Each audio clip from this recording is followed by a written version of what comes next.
Hi everyone and welcome back to my channel. My name is Courtney if you don't know me already, and on my channel I react to all things America mostly, and other stuff as well.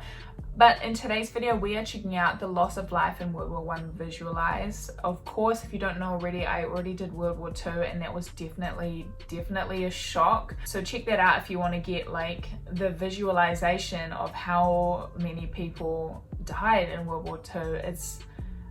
It's quite upsetting, honestly. It's quite upsetting when you really think about, you know, all these people are real people, you know, who died mostly at a very young age. But yeah, we're checking out World War I today, guys. Of course, there were less people who died in World War I, but I believe the deaths in World War I were a lot more brutal just because the environment of war was worse, you know, trenches and just awful diseases happening in the trenches. But yeah, that being said, I'm definitely not minimizing those who were lost in World War II. War is a terrible thing, terrible thing, but it's reality. But of course I think of all of those people in history that died for the country, of course. So yeah, without me going on a tangent, we're just going to get straight into the video. Let me know what you guys think down below. I think this is going to be another really confronting video, but yeah, we're just going to get straight into it.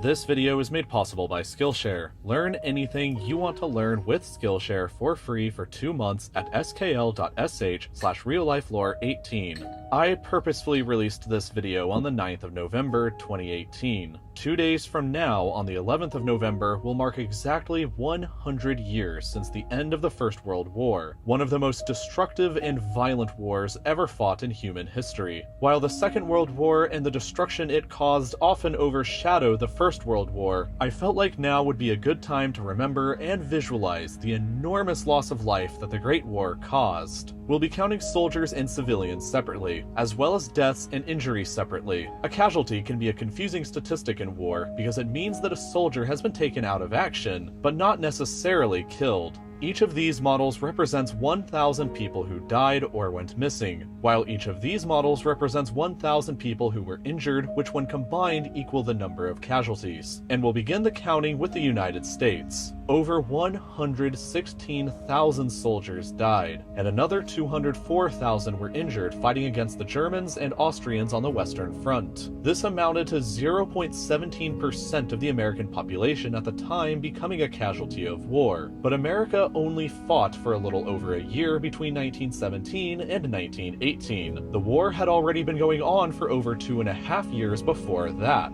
So let's take a look at some of the countries who were fighting from the beginning. The war began when Austria-Hungary declared war against Serbia in 1914, and Serbia suffered worse than any other country during the war. 375,000 Serb soldiers lost their lives in the fighting, while another 625,000 civilians died from famine and disease. That amounted to over 22% of the Serbian population dying during the 4-year-long war. More than 1 out of every 5 people in the country. Serbia was a member of one of the 2 alliances that fought against one another in the war called the Entente, which also included the United Kingdom, France, Russia, Italy, America, and many others, all of whom would suffer terribly. The United Kingdom would send over 815,000 soldiers to their graves, like on the first day of the Battle of the Somme, in which 19,000 would die in only 24 hours, the bloodiest single day in British history. Over 123,000 British civilians also lost their lives during the war, totaling up to just over 2% of the British population, or about 1 in every 50 people dying. But many more were wounded.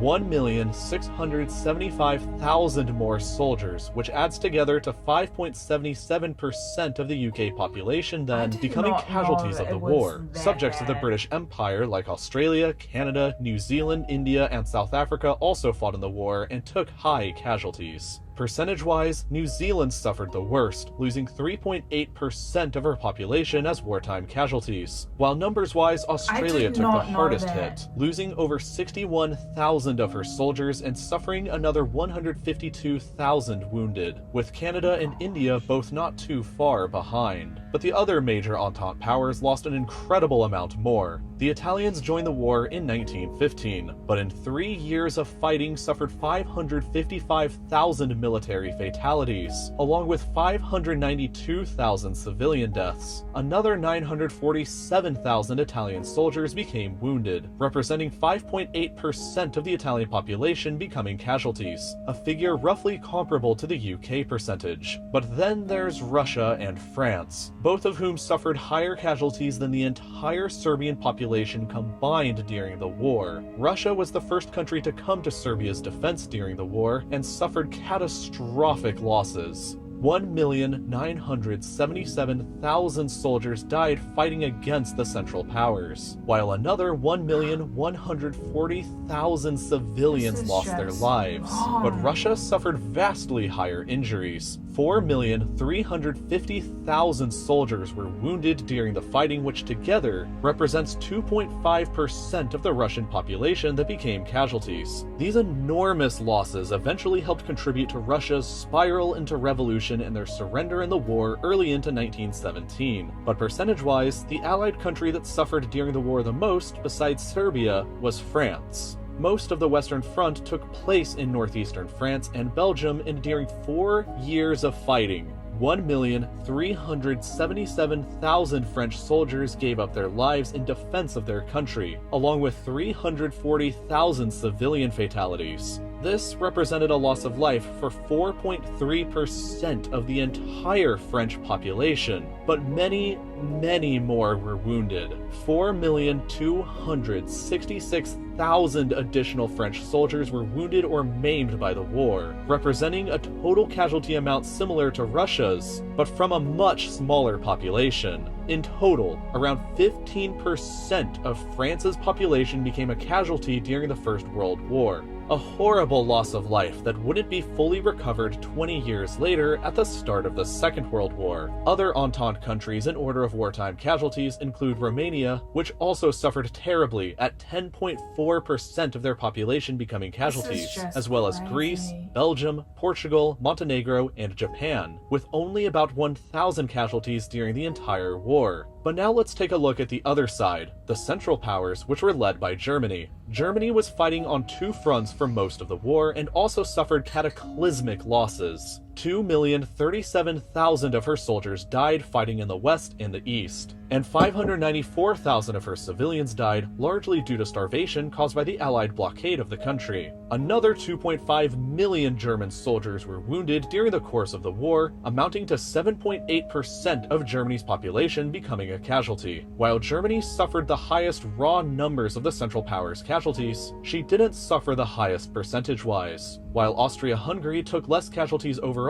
they represented a higher proportion of that empire's population, 10.77%. Over 1.3 million soldiers were killed and another 3.6 million injured, all of which helps to explain why the Austro-Hungarian Empire itself wasn't able to survive the war. But the worst suffering on the Central Powers side occurred inside of the Ottoman Empire, and most of it was self-inflicted. The Ottomans joined the war in 1915 and suffered 548,000 military fatalities, and another 582,000 wounded fighting against mostly the British, French, and the Russians. But absurdly high civilian deaths inside of the Ottoman Empire were largely due to the Ottoman government's policy of ethnic cleansing against her Armenian, Greek, and Assyrian ethnic minorities. Collectively known as the Armenian Genocide, 1.5 million Armenians were systematically killed by the Ottoman government during and shortly after the war, along with 600,000 Greeks and 225,000 Assyrians. Accounting for all of this, in addition to the military casualties, an enormous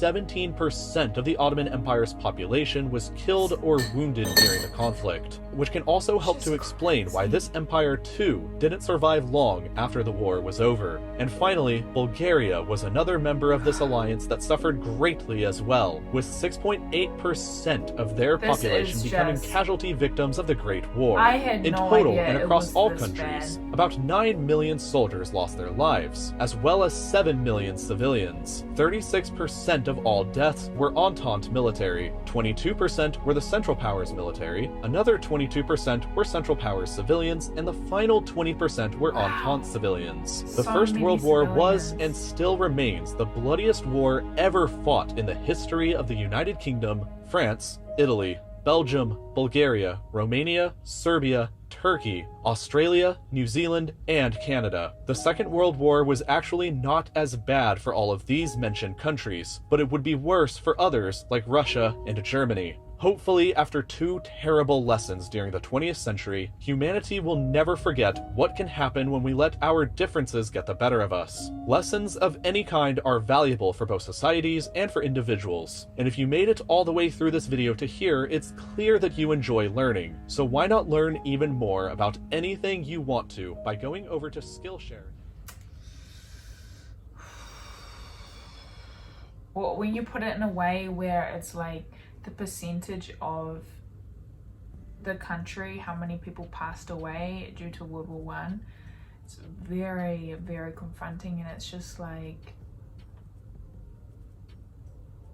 in a way, it just makes me,